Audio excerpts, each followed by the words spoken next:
time in history na ay diha sa atbang namo. Diha mismo na checkpoint police visibility na wala may kriminal diri. Wala may krimen diri. Dito dapat na sa kanto. Dito sa i-reporting Mingawa. Sa unahan ay highway patrol group. Tingnan nyo, yung mga pulis dyan. Full battle gear. Diha, nagtapok. Landmark, Empress. Diha, linya, LPO. Nya diri, at bang namo. Sa unahan po, nanapod, Camellia, Jollibee, Orchids Hills, gasoline station. Wala, gitagtad na hinunyo sir og mga kuhan. Patrol car. Parami ng parami ang bilang ng mga armadong pulis malapit at mismong sa harap ng Central Headquarters ng The Kingdom of Jesus Christ sa Davao City. Yan ay matapos nga ang iligal at karumal-dumal na pagsalakay ng mga kapulisan sa mga KOJC Religious Compound noong June 10, 2024. Ang nakakabahala para sa mga KOJC missionary ay nagmula ang mga ito sa iba't ibang unit ng Philippine National Police, kabilang ang Davao City Police Office, Area Police Command Eastern Mindanao, Regional Mobile Force Battalion 11, Highway Patrol Group at mga pulis na nagmula pa sa Region 10 at Region 12. Kaya ang malaking tanong ng mga KOJC missionary, ano ba ang punto ng pagkakaroon ng napakaraming pulis sa harap ng isang religious compound sa 10 oras ng gabi hanggang madaling araw?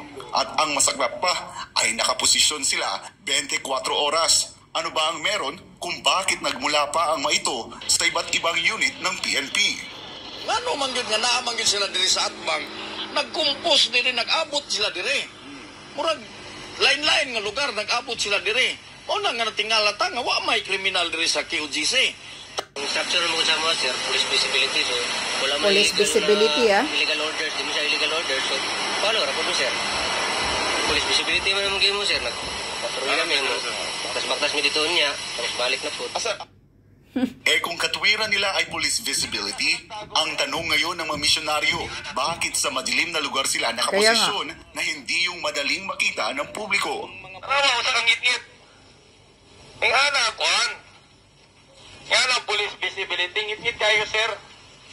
Dito mo sa may postiho ka na suga para maklaro sa mga publiko, motorista, nga police visibility. Visible ba?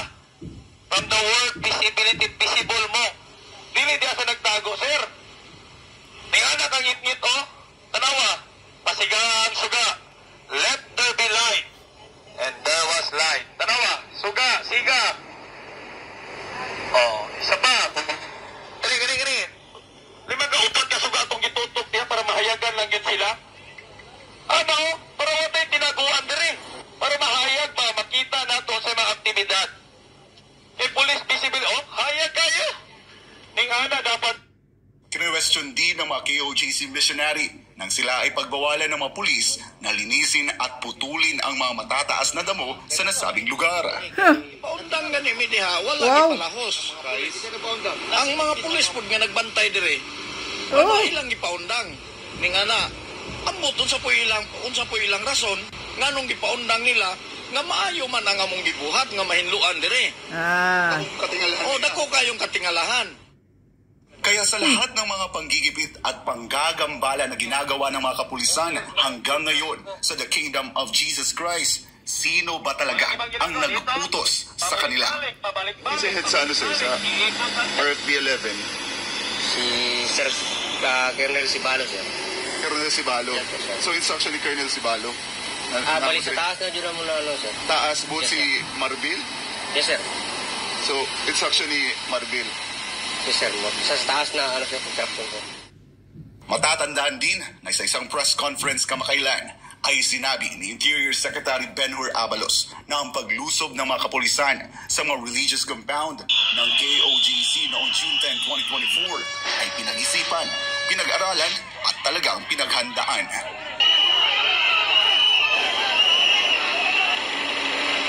Dahil sa ngayon ay nandito tayo sa labas o sa tapat ng LPU compound kung saan ilang metro lang ang layo nito sa Central Headquarters ng The Kingdom of Jesus Christ. At kung makikita mo dito sa aking likuran, hanggang ngayon ay nandito pa rin yung mga presensya ng mga kapulisan malapit sa Central Headquarters ng The Kingdom of Jesus Christ. At dahil muli nating binibigyan din na questionable ang kanilang presensya dito dahil considering the short distances, dito mo lang makikita ang iba't ibang unit ng PNP na nakaposisyon sa may landmark dito nga sa harap ng LPU. Meron pa doon sa may entrance ng Jose Maria College Foundation hanggang sa Davao International Airport. Kaya hindi natin maiwasan, Kyle, na mag-question dahil kanto per kanto, short distances, yung kanilang mga checkpoints. At gagaya ng sinasabi ng ating mga kapatid na mga misyonaryo ng The Kingdom of Jesus Christ, wala namang kriminal dito sa KOJC. Kahit halugugin pa nila, wala silang makikitang krimen sa loob ng religious compound. Yan ang sinasabi ko, na talagang kaya pinalitan ang mga pulis dyan sa Davao, nagpalagay sila ng mga pulis dyan dahil yan ang gagawin, yan ang plano. Talagang gusto talaga nilang guluhin ang Kingdom of Jesus Christ. At sabi pa nga kanina ni tatay dyan, naglilinis sila, pinuputulan nila yung mga damo dyan sa gilid ng kalsada para malinis. Pinapatigil daw sila ng pulis. Ba't naman nakikinig kayo, tatay, sa mga pulis na yan? Hindi naman pagmamay-ari nila yan. Sana nililinis nyo. Ayaw nila sigurong putulan ang mga damo, baka doon sila magtatago, doon sila magsiksik. Sobra na to sobrang panghaharas na to, panggigipit sa inyo Kaya kailangan na talaga itong mabigyan ng leksyon, pati yung mga pulis. Kasampahan nyo ng kaso, yung mga ordinaryong pulis, para naman matuto silang sumud-sunuran lang sila sa utos na hindi tama. Police visibility.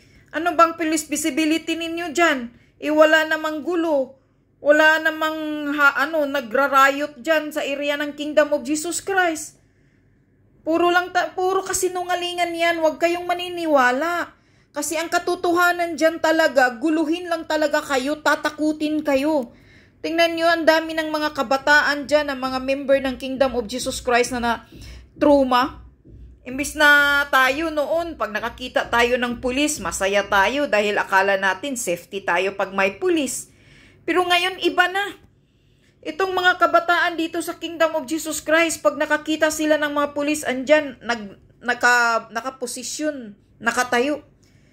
Takot na sila, na trauma na sila dahil nung ginagawa nung Juntin na paglusob ng mga SAP na to sa Kingdom of Jesus Christ. Talagang may balak talaga ito. Kasi kung talagang totoong maayos yung mga ginagawa nila, hindi naman sila ganyan na aandyan na buong gabi hanggang magdamag Anong ginagawa nila dyan nakaupo? Mag-ikot-ikot sila, maghanap sila ng mga kriminal. Ba't andyan sila nakaposisyon? Sa utos ni Marbil? Putang ina. Talagang wala nang itong gobyernong ito Talagang sobra na itong gobyernong ito. Sobrang panghaharas, panggigipit na ito sa inyo, mga KOGC. Kailangan nyo talagang kumilos na agad-agad na mabigyan sila ng leksyon yung Marbil na yan. Police visibility, pero nagtatago sa madilim. Ba't kayo nasa madilim? Visible nga Hindi sana nasa may ilaw kayo. Hindi kayo magsiksik doon sa gilid-gilid. Na parang gumagawa kayo ng barracks na bahay kubo dyan, nasa nakatago kayo dyan. Yan ba ang police visibility? Police visibility, dapat nasa kayo, maliwanag. Nakatambay, hindi kayo nagtatago sa madilim, na walang ilaw. Kapal ng mukha ninyo. Bis na kayo ang magprotekta. Ano ba ang mandatos ninyo, mga pulis? Hindi ba ang nasa konstitusyon, una niyong protektahan ang taong bayan? Pero anong ginagawa ninyo ngayon? Sumusunod kayo sa isang utos ng demonyo? Kung ano man utos niyan? Nilabag niyo na ang konstitusyon. Mga pulis, hindi na ganun. Hindi tama yan. Dapat kayo ang magprotekta ng mga ordinaryong Pilipino. Pero kayo ang nananakot ngayon sa mga ordinaryong Pilipino. Kasi pag nakakita yung mga KOGC dyan, member ng KOGC sa inyo, na to traumatic, na trauma. So ano yan? Kundi yan pananakot, panghaharas sa ano nila, emosyon nila yan. Maninervyos sila, mamamatay sila sa nervyos niyan kung ginagawa nyo lagi yan. Wala naman para kayong mga demonyo ngayon nakakatakot na kayo. Wala talagang kwinta itong gobyerno na to, kaya kailangan talagang tanggalin yung Marcos na yan para matapos ang lahat ng kabalbalan na to at tanggalin yung Marbil na yan.